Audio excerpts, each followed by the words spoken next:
Oke, kembali lagi bersama Sur. Kali ini Mas Sur mau jelasin tentang CFB dan bahayanya CFB dan resiko yang harus kalian tanggung ketika kalian sudah masuk ke sisi gelap. Di sini ada beberapa chip, yang ini untuk V1, V2, yang ini untuk OLED, dan ini untuk yang seri Lite ya.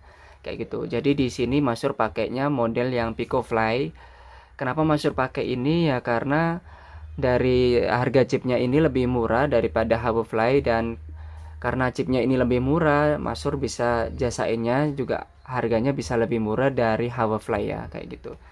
Jadi itu saja. Dan sebenarnya apa sih bahayanya untuk CFB untuk sekarang ini? Misalnya bro ya, misalkan kalian sekarang ada konsol Nintendo Switch versi 1 atau versi 2.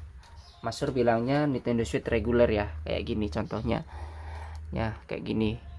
Ini contohnya Nintendo Switch versi 1 atau versi 2. Dan entah gak tahu kenapa di seminggu sebelum lebaran kemarin kan Masur dapat banyak orderan untuk CFB ya. Dan di beberapa konsol itu kan ada yang service atau CFB V2 untuk dijadikan ke CFB ya, OEV-nya dijadikan ke CFB. Itu ketika tanam chip, entah kenapa yang versi 2-nya itu tiba-tiba kalau misalnya kita masuk ke OEV itu stuck di logo Nintendo Switch. Jadi gak bisa masuk ke menu, jadi dia cuman stuck di logo aja. Dan itu Masur kejadiannya pernah yang di konsol Masur sendiri sebelum terjual sekarang. Itu juga kayak gitu bro kasusnya. Jadi dia stuck di logo Nintendo Switch aja kalau misalnya masuk ke OFB atau ke sistemnya. Loh, berarti nggak bisa dipakai dong Masur? Iya. Jadi untuk sekarang varian yang V2 kalian kalau misalnya mau CFB harus hati-hati, karena ya udah kalau misalnya kalian mau CFB, konsol kalian bakalan jadi konsol yang full CFB tanpa bisa OFB lagi atau bisa mabar online lagi kayak gitu. Tapi anehnya kalau di konsol seri lain misalnya V1, Lite sama OLED itu masih bisa. Nggak tahu kenapa cuman kenanya di versi 2 aja. Dan kebetulan dua konsol kemarin kena, dan konsolnya Masur sendiri kemarin kan juga versi 2 itu juga kena. Nah terus untuk update-nya, update gamenya, update firmware-nya gimana Masur kalau sudah nggak bisa pakai ini, pakai maksudnya pakai OEV-nya. Jadi update-nya sekarang kalau untuk game, update-nya pakai tinfoil. Terus untuk yang firmware-nya update-nya pakai Daybreak. Yang penting kalian ada filenya aja kayak gitu ya bro ya. Eh Sebenarnya resikonya apa sih kalau misalnya konsol jadi full CFV ya? Satu, kalian nggak bisa pakai menggunakan servernya Nintendo itu sendiri. Servernya Nintendo itu sendiri ya, misalnya kalian mau masuk ke eShop, mau mabar online pakai yang Nintendo Switch Online itu, terus mau update game, update firmware itu nggak bisa. Jadi semua yang berhubungan dengan server Nintendo itu nggak bisa kalian pakai bro, kayak gitu. Tapi misalnya konsol kalian sudah full CFV ya, sebenarnya kalian untuk update game, update firmware itu bisa bro. Yang nggak bisa itu kalian ya cuman dibatasin untuk fitur mabar online-nya aja kayak gitu. Jadi kalian sudah kalau mau CFV ya udah buang pikiran kalian untuk main online lagi kayak gitu. Untuk saat ini itu masih terjadi kasusnya di versi 2 aja. Nggak menutup kemungkinan di waktu yang akan datang untuk OLED dan seri Lite atau bahkan V1 itu bakalan kena yang namanya banned dari chipnya itu sendiri. Mungkin ya, mungkin bisa jadi versi 2 itu update patch-nya itu sudah lebih bagus. Jadi kalau misalnya kita tanemin chip kayak gini, tanam chip ini, versi 2 akan mendetek konsol itu bukan masuk dari chipnya Nintendo. Jadi sebenarnya kan fungsi dari chip ini kan mencegah biar dia nggak booting langsung ke OV. Jadi dia masuknya ke BIOS dulu kayak gitu ya.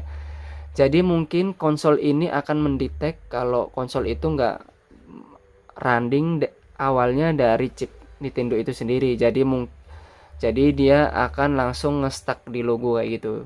Mungkin ini fitur pengamanannya dari Nintendo ya, kita nggak tahu lagi. Soalnya untuk versi sekarang entah kenapa V2 udah 2 orang yang kena.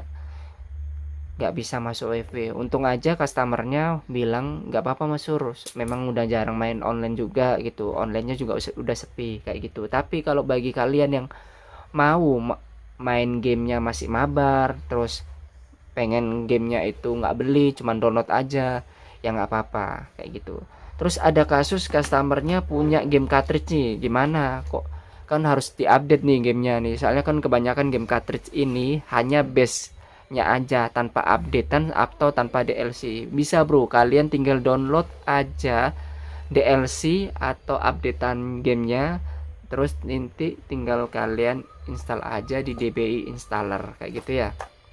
Jadi pembahasannya kali ini sebenarnya tentang kalian yang harus kalian waspadai kalau CFW ya. Kalau misalnya kalian sudah CFW, buang bro pikiran kalian untuk bermain mabar kayak gitu. Jadi kalau misalnya mau main mabar ya konsol kalian harus tetap di stay OFW. Tapi kalau misalnya sudah kalian memikir harganya konsol, harga game-gamenya mahal kayak gitu ya, harga game-gamenya mahal ya, opsi ini bisa jadi buat kalian. Tapi ya ingat tadi, untuk konsolnya sudah kena ban bro kayak gitu aja ya. Jadi segitu saja pembahasan tentang CFW ini, apa yang harus kalian perhatikan. Dan kalian kalau misalnya nggak boleh maruk ya, kalau sudah CFW harus mau OFW nya juga masih bisa jalan. Untuk saat ini untuk versi 2 fitur itu sudah tertutup, nggak menutup kemungkinan untuk di 2 chip ini juga bakalan melakukan hal yang sama dengan chip ini, kita nggak tahu lagi. Yang penting kalian sudah harus tahu kalau misalnya sekarang sudah nggak bisa ke OFW lagi ya kayak gitu. Oke, mungkin pembahasannya agak jelimet, yang penting kalian harus tahu dulu intinya seperti itu. Sekarang yang terjadi masuk service CFW seperti itu. Dan apalagi ya bro ya, ya begitu saja. Mungkin videonya terlalu pendek untuk dijadikan video YouTube, yang penting kalian sudah tahu intinya aja. Dan untuk CFW itu sebenarnya bagus nggak sih CFW, beli langsung CFW atau yang OFW dijadikan CFW? Nah, ini ada dua opsi nih. Kalau misalnya kalian beli CFW langsung, itu mungkin opsinya kalian nggak perlu ribet lagi, konsolnya dikasihkan ke teknisi, misalnya ke Masur, untuk nunggu 2-3 hari untuk chipnya datang, atau untuk ninggal semalaman kayak gitu. Jadi kalian datang tinggal langsung main kayak gitu ya. Tapi kelemahannya di sini itu kalau misalnya kalian nggak tahu itu CFW-nya masih barukah atau masih lamakah, jadi kita nggak bisa ngecek untuk thermal pastanya ya, seperti itu. Jadi kalau di service teknisi atau di Masur katakanlah itu, kalau misalnya kalian CFW itu langsung pastanya diganti bro dengan yang baru. Jadi kalian nggak perlu khawatir lagi untuk repasta, dan kalian akan repasta kalau misalnya late itu setahun 2 kali. Jadi misalnya habis CFW di Masur, kalau ini 1 tahun 2 kali, kalau ini setahun sekali. Jadi kalian akan mengingat, oh aku belinya nih bulan 9 nih tanggal 10 kira-kira, dan ada waktunya juga bulan 9 tanggal 7 misalnya. Jadi bisa kalian dilakukan repasta kayak gitu. Tapi kalau misalnya beli second, kita kan nggak tahu nih itu CFW nya sudah lama atau belum, atau misalnya konsolnya bahkan ada yang sampai 2 tahun baru kejual CFW-nya kayak gitu ya. Kan kadang ada beberapa orang yang sudah bosan pakai CFW itu sendiri kayak gitu ya. Untuk permasalahannya sebenarnya itu aja sih bro. Jadi kalau misalnya kalian punya konsolnya sudah mau CFW ya CFW aja, tapi tanpa perlu memikirkan OFW-nya lagi. Sekali lagi tekankan, tanpa memikirkan OFW-nya lagi ya kayak gitu. Dan ya itu saja pembahasannya. Mungkin videonya cuman gambar tangan-tangan aja, nggak menunjukkan apapun. Yang penting informasinya tersampaikan jelas ke kalian. Dan terima kasih telah menonton video ini. Masih ada 30 detik lagi ya, masih minimal 10 menit lah untuk dijadikan video YouTube. Apalagi ya, ya yang penting itu saja. Dan chip yang sudah masuk ini sudah masuk flash ya ke yang terbaru, tinggal nunggu tuan-tuan barunya yang akan masuk ke konsol kalian. Masur tunggu ya infonya kalau misalnya mau CFW di Masur ya. Oke. Terima kasih telah menonton video ini.